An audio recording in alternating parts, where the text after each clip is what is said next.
Ça pique les yeux, hein. Un peu comme Yann disait, oh, toutes ces couleurs, c'est fou. Mais n'empêche que moi, elle m'hallucine. Le niveau technique là derrière est juste dingue. Ça me donne envie de tout, de faire du sport, de me dépasser. Je sais pas toi, non? Et en plus, il y a des. Ouais, non, bref. C'est vraiment impressionnant. Et en même temps, il y a quelque chose qui me fait un peu peur, je t'avoue.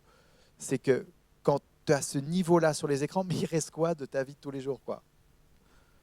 Je veux dire, tout le reste paraît mais tellement lent et peut-être ennuyant, au point que même tu te retrouves au resto avec ton amoureuse ou ton chéri, et il y a un écran à gauche, un à droite, et tu fais tout ce que tu peux pour résister à la tentation de voir l'écran qui t'appelle et être concentré dans ta discussion. D'ailleurs, ça, je ne comprends pas. Pourquoi des écrans dans des restos, quoi? On sait comment on fonctionne, non? Et moi, je ne sais pas toi, mais j'ai envie de pouvoir continuer à m'émerveiller de la personne humaine qui est en face de moi et non derrière un écran. J'ai envie de pouvoir m'émerveiller de, de, de ce moment où le matin, j'ouvre mes volets et je vois le petit écureuil qui saute de branche en branche et je peux dire waouh! Et c'est ce qui m'est arrivé l'autre jour. Et j'ai pu le voir. Ou alors en balade en forêt, puis tu t'arrêtes, tu vois le petit insecte qui grimpe le long du tronc d'arbre. J'ai envie de pouvoir m'émerveiller de ces choses-là. Et j'ai aussi envie de pouvoir m'émerveiller de qui est mon Dieu. Ce Dieu qui a tendance, et on le sait souvent, à venir se révéler dans des petites choses simples de la vie, dans son murmure, dans ces moments où on a du temps et on s'est calmé un peu et on a laissé redescendre le rythme. Et je n'ai pas envie d'oublier que mon Dieu est aussi mon guide, qu'il est aussi celui qui pourvoit. Et tu vois, lorsque je commence un peu à me sentir blasé de tout ça, que j'ai besoin d'un peu de speed, que j'ai besoin de mon écran pour me divertir, pour passer du temps, c'est que là, je sens qu'il y a quelque chose qui ne va pas et que j'ai besoin de recalmer un peu les choses. Et ce jeûne, en ce sens-là, il me fait du bien et il me ramène à des choses simples et il me rappelle aussi à ce qui est vraiment important. Le pire, ce serait d'être blasé en fait. De dire, ah Dieu, il a fait ça dans ta vie. Cool. J'ai besoin, j'ai besoin de quelque chose de plus fou, quoi. Et vraiment, en fait, tu passes au-dessus et tu ne vois même plus ce que Dieu est en train de faire dans ta vie. Et c'est un peu ce qui se passe avec le peuple de Dieu, dont on suit les épopées depuis quelques semaines maintenant, parce que c'est un peu le passage avec lequel on est dans le livre Bread. Et j'ai envie de remettre une couche aujourd'hui, avec justement Israël. Vous vous souvenez peut-être, qui est sorti d'Égypte et qui se dirige vers la terre promise et qui est dans cette période du désert. Monica nous a parlé la semaine dernière de ce moment où Dieu va jusqu'à prendre soin de ce qu'ils vont manger. Et il fait ce miracle de leur offrir chaque matin la manne, ce pain qui vient du ciel. Mais c'est dingue. Et puis, on est quelques temps plus tard, dans le passage que je vais te lire aujourd'hui, Nombre 21. Mais on est nouveau dans ces moments où l'Égypte, comment c'était avant, là dans le désert c'est chaud, Dieu, tu pourrais pas faire quelque chose? Lisons un peu ce qui se passe là parce qu'on va s'appuyer là-dessus pour le message d'aujourd'hui. Donc c'est les versets 4 à 9, chapitre 21 en nombre. Donc le peuple de Dieu, Israël, ils partirent du mont Hor par le chemin de la mer des roseaux pour continuer le pays, pour contourner le pays d'Édom. Le peuple s'impatienta en route et parla contre Dieu et contre Moïse. Pourquoi nous avons... Je n'ai pas réussi avant, je ne réussirai pas non plus. Pourquoi nous avez-vous fait quitter l'Égypte si c'est pour que nous mourions dans le désert? En effet, il n'y a ni pain, ni eau, et nous sommes dégoûtés de cette misérable nourriture. Ok, qu'est-ce qui s'est passé? Alors l'Éternel envoya des serpents venimeux contre le peuple. Ils mordirent le peuple et beaucoup d'Israélites moururent. Le peuple vint trouver Moïse et dit, nous avons péché car nous avons parlé contre l'Éternel et contre toi.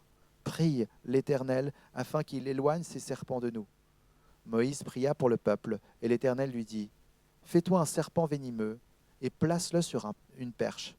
Toute personne mordue qui la regarde aura la vie sauve. Moïse fit un serpent en bronze et le plaça sur une perche. Toute personne qui avait été mordue par un serpent et regardait le serpent en bronze avait la vie sauve. C'est quoi cette histoire? Elle m'interpelle toujours un peu. On va la laisser aussi nous interpeller aujourd'hui. En tout cas, je ne sais pas toi, mais quand je fais une méditation d'un passage biblique comme ça, une première question que j'aime me poser pour un peu faire le tri, c'est quel est le verset ou la phrase qui me saute aux yeux, qui m'interpelle ce matin-là, ce jour-là où je suis en train de lire. Et j'avoue que là, j'ai un petit peu triché dans ma lecture. J'ai laissé cette intonation sur cette phrase qui, justement, en préparant le message, m'a choqué. C'est de voir le peuple de Dieu qui dit ceci. Je ne retrouve plus maintenant. Je veux dire exactement le terme. Voilà, nous sommes dégoûtés de cette misérable nourriture. Mais qu'est-ce qui s'est passé? Moi, je ne sais pas, pour ceux qui étaient là dimanche dernier, on en était resté dimanche dernier à ce moment fou où Dieu pourvoit, où Dieu offre ce cadeau de ne pas lâcher son peuple en plein milieu du désert, avec une sorte de nourriture complètement dingue, un peu mousseuse. Tu mets la main dedans, tu goûtes, c'est un goût de barbe à papa, quoi. C'est phénoménal. Qu'est-ce qui s'est passé pour que, quelque temps plus tard, ce peuple de Dieu se retrouve à dire cette misérable nourriture, on en est dégoûté. Ok, je comprends. On a besoin un petit peu de varier les plaisirs, mais il y a quand même l'écaille le soir, non? Enfin, je sais pas, en plein milieu du désert. Et pour moi, il y a un problème là. Il y a quelque chose qui révèle de plus profond notre condition humaine, notre façon de fonctionner, parce que je pense que fondamentalement, on est tous un peu pareils. Je ne sais pas toi, mais on se retrouve vite à désirer quelque chose de tout notre cœur, et tout d'un coup, on l'a, et en fait, la vie passe, et on le met de côté, et puis on est déjà blasé. On est déjà blasé. Et je crois qu'il y a vraiment quelque chose dans notre façon dont on fonctionne qui se joue là. Et d'ailleurs, ça aide pas d'avoir du succès. Ça aide pas de continuer à réussir à avoir ce que tu voulais. Parce qu'en fait, ça devient souvent pire. Plus t'as, et plus tu es blasé, et plus en fait tu te perds. Tu te perds parce que en fait, c'est pas là. C'est pas là que ça valait la peine de vraiment se positionner. Je me souviens d'une histoire qui m'avait marqué il y a quelques années. C'est ce fameux chef de cuisine là, de l'hôtel de ville à Crissier. Il était au sommet de sa gloire, la quarantaine, je ne sais plus exactement son âge. Et il a reçu tous les titres qu'il pouvait rêver. On pouvait l'appeler genre le meilleur cuisinier du monde. C'était littéralement ça que ça voulait dire, tous les titres qu'il avait obtenus. Et il s'est enlevé la vie. Et je n'ai pas compris. Et là, je me souviens qu'à ce moment-là, je me suis dit, mais en fait, quand il n'y a plus de marche, après la marche où tu es, il n'y a plus rien. Quel est le sens? Pourquoi continuer? Pourquoi aller plus loin? Et donc, si tu construis sur ce que tu désires en plus, sur ce que tu veux en plus, quand tu l'as, et quand le succès te rencontre, je suis pas sûr, en voyant ce qui se passe autour de nous, en voyant le star system, comment ça fonctionne, que finalement tu t'y retrouves. Donc, il y a quelque chose comme un poison en nous, une sorte d'insatisfaction qui est là, qui a été presque programmée à la base et qui nous mène la vie dure. Et je trouve que de prendre du recul là-dessus et de voir qu'on peut vite se faire avoir par ce piège-là m'aide, moi, personnellement, à me dire, attends, c'est pas là que je vais miser. Parce que c'est pas là que je vais trouver ce manque, ce désir ultime qu'il y a en moi. Et le problème, c'est que ce monde des technologies, pour faire le lien avec, c'est très bien, en tout cas le système sait très bien comment ça fonctionne. C'est que dès que tu es un peu blasé, Dès que tu t'y retrouves plus, dès que tu te sens un peu confus, un peu perdu, ben en gros, tu allumes le téléphone, tu vas voir les réseaux sociaux, tu vas voir que peut-être, ah mince, il y a une fête qui a eu lieu là, on m'a pas invité. Ah mince, j'ai pas aimé, ça fait mal. Ou alors, tu vas te retrouver sur Google ou sur des apps de shopping à essayer de trouver cette nouvelle pièce, cette nouvelle fringue que tu as trop envie. Et puis en même temps, est-ce qu'elle va vraiment changer la donne? Est-ce qu'on va vraiment te voir différemment? Est-ce qu'on va vraiment te voir pour comment tu rêves d'être vu et perçu autour de toi? Et en fait, puis on a parlé de l'ennui la semaine dernière. Et c'est pareil, peut-être que c'est un soir où finalement, à quoi bon? Allez, un petit épisode de plus et je pense pas trop et je remue pas trop toutes ces questions identitaires et ça ira mieux. J'amène toute cette salade-là pour dire que, en fait, moi, ça m'aide d'ouvrir la Bible et de voir que dès le début, dès l'origine de la création de l'être humain, il y a un manque en nous. Il y a quelque chose qui crie et qui a besoin d'être rencontré. Et en fait, je trouve fou à quel point on peut courir vite et loin et aller très haut sur l'échelle sociale en passant à côté de là, en fait, où Dieu aimerait véritablement nous rencontrer.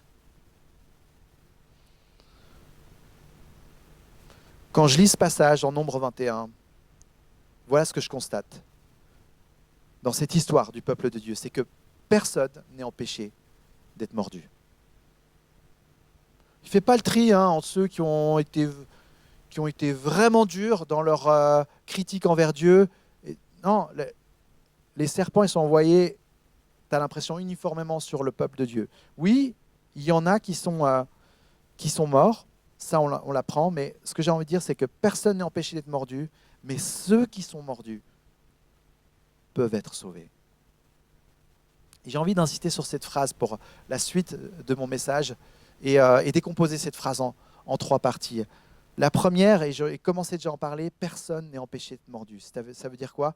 Que nous sommes tous concernés. On est tous sur ce chemin de l'insatisfaction. Et il y a une sorte de poison en nous.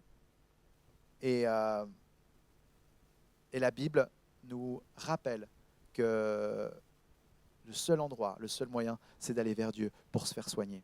Mais ça, on va y venir. Donc ça, c'est le premier élément de cette phrase, et j'en ai parlé. Et le deuxième élément, c'est qu'il y a ce « mais ceux qui sont mordus ». Qu'est-ce qui se passe avec ceux qui sont mordus? Ce que j'aimerais dire à propos de ça, c'est que à propos de ceux qui sont mordus, Dieu choisit de prendre soin d'eux. Dieu choisit d'ouvrir un moyen d'aller les rejoindre et de les rencontrer. Et ça rappelle pour moi cette facette du Dieu qui prend soin de nous. C'est réellement quelque chose qui m'accompagne en ce moment, ce caractère de Dieu, de savoir qu'en fait il est là et qu'il ne me laissera pas tomber, même quand j'ai tout dans mes circonstances de vie qui me disent mais là c'est vrai, là c'est vraiment dur. Là je comprends vraiment pas ce qui se passe. Je veux l'inviter encore et encore à ce moment-là, à cet endroit-là de ma vie, pour lui laisser la possibilité de me surprendre. Et c'est ce que le peuple de Dieu est appelé à faire à ce moment-là, quand lui aussi il est dans la détresse, c'est de pouvoir s'accrocher à lui et à personne d'autre. D'ailleurs, je trouve intéressant juste simplement de préciser que les deux fois, plutôt les deux moments où le peuple de Dieu est dans la plainte et rêve et se souvient à nouveau des marmites de viande en Égypte quand ils étaient esclaves, à deux reprises, Dieu, qu'est-ce qu'il fait? Il vient les rejoindre dans leurs besoins. Il est ce Dieu-là. Mais je crois qu'à un moment donné, il passe en mode serpent venimeux parce qu'en fait, ça ne va rien changer dans leur façon de fonctionner, de continuer à leur donner ce qu'ils ont besoin, là, comme ça, de façon primaire, sans finalement les transformer et les changer. Donc, Dieu prend soin de moi. Ça me rappelle aussi le message qu'on a entendu la semaine dernière de Monica, qui, vous vous souvenez, elle posait cette question, elle l'a posée plusieurs fois tout au long de son message. Comment va ton âme? Et puis elle continue, comment va ton âme? Et je lui en ai reparlé cette semaine en lui disant, mais tu sais que tu m'énervais avec cette question. Et au début, j'étais là, mais c'est bon, ça va mon âme, c'est bon. Puis une deuxième fois, puis une troisième fois. Et puis plus le message avançait et plus cette question, en fait, elle descendait, je sais pas, vous, pour ceux qui étaient là, mais moi, elle descendait vraiment au fond de moi, au fond de mon âme. Et j'ai senti qu'à un moment donné, j'avais comme ouvert le couvercle et que Dieu voulait me rencontrer là, là, où j'étais, avec mes luttes, avec mes doutes, avec là où ça crise. Et ça m'a fait du bien, avec vous, ici, dans ce lieu, de m'ouvrir et de laisser Dieu me rejoindre là. Ça me fait penser encore, il y a une dizaine de jours, on était avec Ruben et Cédric en Allemagne, dans une formation avec d'autres pasteurs. Et, et ils nous ont présenté une sorte de type de parcours de prière qui est une façon, en fait, de laisser Dieu prendre soin de toi. Et c'était hyper beau parce que il y avait toute une équipe d'une église là, qui est en train de vivre une période énormément difficile. Et le leadership de cette église, ils étaient là, ils étaient 5 personnes. Puis ils sont venus devant, il y a 2 personnes qui ont vraiment choisi de leur proposer ce parcours de prière. Et l'idée, c'était simplement de s'imaginer se retrouver dans la salle du trône où Dieu est et de pouvoir simplement, à cet endroit-là, déposer. Déposer ce qui était dur pour eux ces derniers temps, déposer les blessures, inviter Dieu à cicatriser ses blessures, d'être encouragé à pardonner, ou alors finalement de recevoir le pardon là où vous avez besoin de le recevoir. Et ça a duré un moment, ce moment, et il y avait plein de gens qui étaient là, et en même temps c'était aussi pour apprendre et voir comment tu peux t'offrir et t'ouvrir des moments où tu es simplement en train d'inviter Dieu à être celui qui prend soin de toi. Et je pense qu'un moment comme ça, un type de prière comme ça, tu peux le faire à 2 ou 3 amis, tu peux le faire dans un connect group un soir, et tu mets le reste des choses de ta vie en pause pour t'offrir un moment où Dieu vient prendre soin de toi. Et alors à ceux qui sont mordus, Dieu vient leur proposer un remède, celui d'être sauvés. Et c'est la dernière partie de ma phrase. Ils peuvent, oui, être sauvés. Il y a un remède face à toutes les frustrations de nos vies. Mais tu as envie de dire ça aux plus grandes stars qui sont en train de soigner leur dépression aujourd'hui. Tu as envie de dire, il y a un remède. Et ce remède, il est simple. C'est de déposer et de regarder. Moi, je trouve fou que la solution se trouve là. Ils doivent regarder ce serpent en haut d'un bâton. Mais c'est quoi ce délire? Un serpent? Attends, celui qui a tué mes amis, mes proches, ma famille, là? Tu veux que je regarde ce serpent? Et en même temps, quand on connaît à quoi était identifié le serpent pour le peuple hébreu, c'était un animal impur, c'était la représentation même du péché. Si on pense au jardin d'Éden avec ce passage en Genèse, c'est la dernière chose que tu as envie de voir, c'est la dernière chose dans laquelle tu as envie d'attendre et d'espérer ton salut. Pourquoi? Qu'est-ce qui se passe là? Est-ce que notre Dieu est pervers?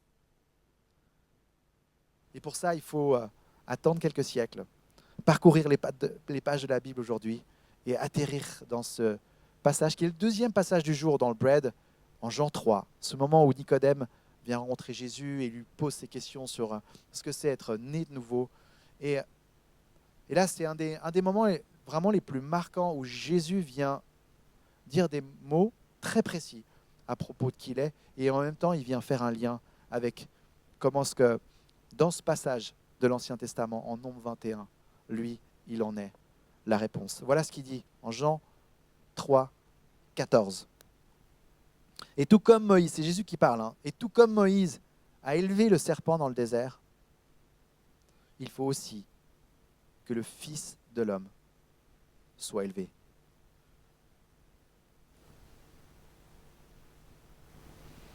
Jésus est en train de s'identifier à ce serpent de cuivre qui est en haut du bâton. Pourquoi? Qu'est-ce qui se passe? Et là, peut-être qu'on a besoin encore de Paul, qui vient notamment dans un passage mettre des mots forts qui sont à la limite de ce qu'on arrive à entendre en 2 Corinthiens 5, 21. Celui qui n'a pas connu le péché, donc à savoir Jésus-Christ. Dieu l'a fait devenir péché pour nous, afin qu'en lui, nous devenions justice de Dieu. C'est pas que Jésus est devenu pécheur, il est devenu péché pour nous.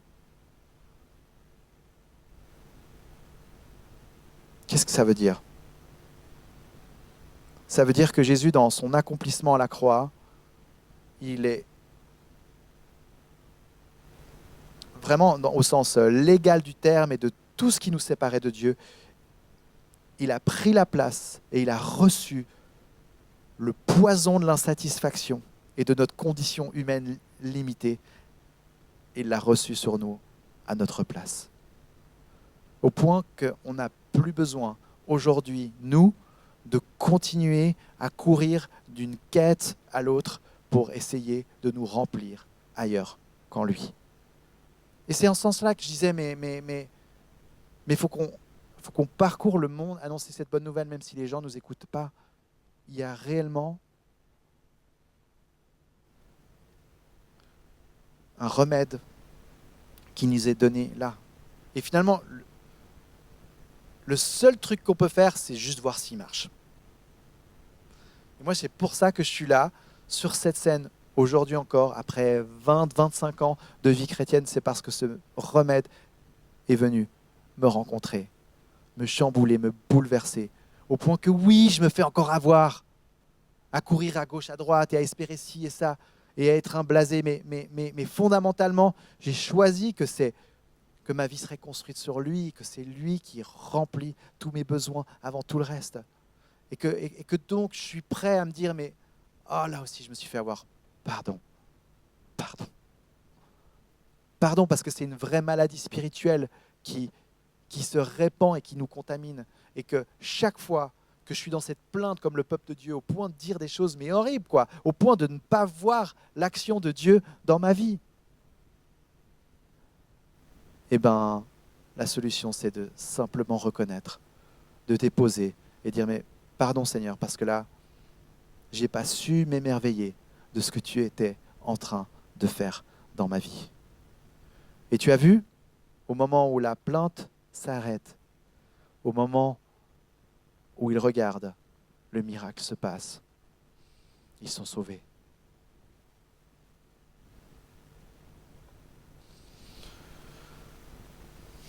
Regardez. C'est écrit regardez le serpent. C'est pas, il y a rien à faire. Regarder, c'est pas faire, c'est ça que je veux dire. C'est pas une performance. Même celui qui est handicapé de tous ses membres et qui lui reste plus qu'un œil pour cligner des yeux, il peut regarder. Il y a juste simplement rien à faire, si ce n'est regarder. Et c'est vrai, je crois que tout cet enjeu est une histoire de regard. Jésus sur la croix, en train de mourir, aux yeux du monde, c'est l'humiliation totale. C'est la fin de tout, même pour les disciples qui l'avaient suivi pendant 3 ans, c'est genre, mais en fait tout ça, ça rime à rien. Et aux yeux de la foi, Jésus sur la croix, mais c'est la victoire totale. C'est la solution à finalement notre mal-être, c'est notre moyen de pouvoir être guéri et de pouvoir être sauvé et de pouvoir être pardonné. Tout ce que notre âme désire au plus profond. Et lorsque tu as compris que c'est là que ça se joue, alors tu es prêt à lâcher et à regarder. Et c'est ce que j'aimerais te dire aujourd'hui. Lâche, dépose. Nous avons un Dieu qui prend soin de nous. Et regarde. Regarde à lui. Lève ton regard. Attends-toi à lui. Et même quand ça tient plus qu'à un fil, sois de ceux qui se rappellent que quand tout paraît perdu et terminé, il n'a pas encore dit son dernier mot. Et je ne sais pas aujourd'hui comment ça résonne, ce message, dans ta vie. Ce que je sais, c'est que moi, en ce moment, il y a rien que personnellement une situation où je suis là, mais Dieu, là, comment tu vas faire la différence? Je ne sais pas.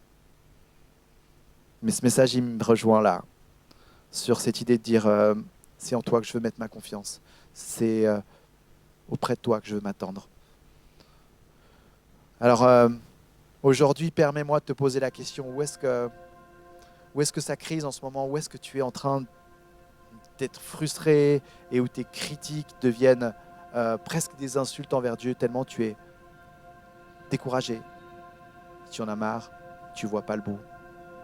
Et c'est peut-être là, exactement à cet endroit-là, que tu peux être rejoint ce matin. En tout cas, c'est ce que je te souhaite. Où est-ce que tu te plains? Où est-ce que tu as perdu la foi?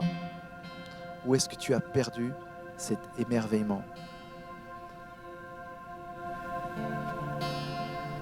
Et ma prière, c'est que tu sois rencontré ce matin avec ce regard d'un enfant qui s'attend à lui à nouveau. Et que au moment où tu ouvres le robinet, il te montre à quel point il ne t'a pas lâché. Ma prière, c'est peut-être aussi simplement de changer ton regard. Comme je disais avant, pour que cette manne venue du ciel, un miracle même, soit devenue comme une nourriture dégoûtante, il y a quelque chose qui s'est passé aussi dans le regard. Et que tu puisses être renouvelé dans ton regard, dans ta façon de voir les choses, dans ta façon de t'émerveiller au quotidien. Je prie pour toi et après je t'encourage simplement à prendre un ami à gauche, à droite, avec qui tu te sens à l'aise et d'ensemble déposer et de regarder. Seigneur Jésus. Et si cette histoire de serpent venimeux était simplement un miroir de cette réalité qui vient réellement bouffer nos vies, au point de nous faire mourir à petit feu, à courir de quête en quête pour remplir quelque chose qui ne peut être rempli que par toi et toi seul. Ce passage et la façon dont toi tu le commentes en Jean 3 me montre à quel point tu as choisi de te révéler comme la solution unique pour le problème de l'humanité. C'est, Seigneur Jésus, qu'il y a place dans nos vies de simplement reconnaître que tu es le Dieu vivant et c'est de toi, et que c'est de toi dont nous avons réellement et désespérément besoin. Seigneur Jésus, pardon pour tous ces moments où je vois pas clair de là où tu es en train d'agir.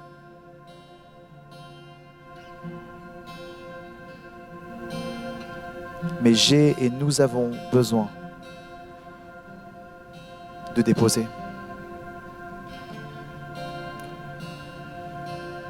Je reconnais que lorsque je ne dépose pas mes frustrations, mes déceptions, ça sort pas bien de ma bouche. Et je veux aller à ton école, te laisser m'apprendre à être vrai avec toi et à te laisser prendre soin de moi.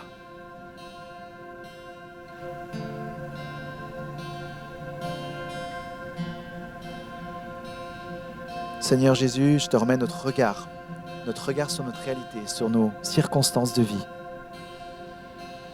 Je t'invite à venir nous rafraîchir ce matin avec ta perspective, avec ton espoir.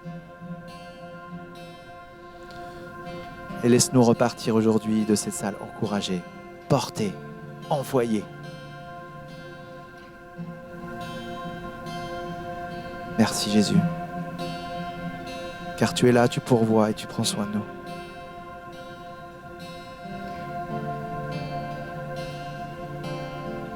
On s'attend à toi. Amen.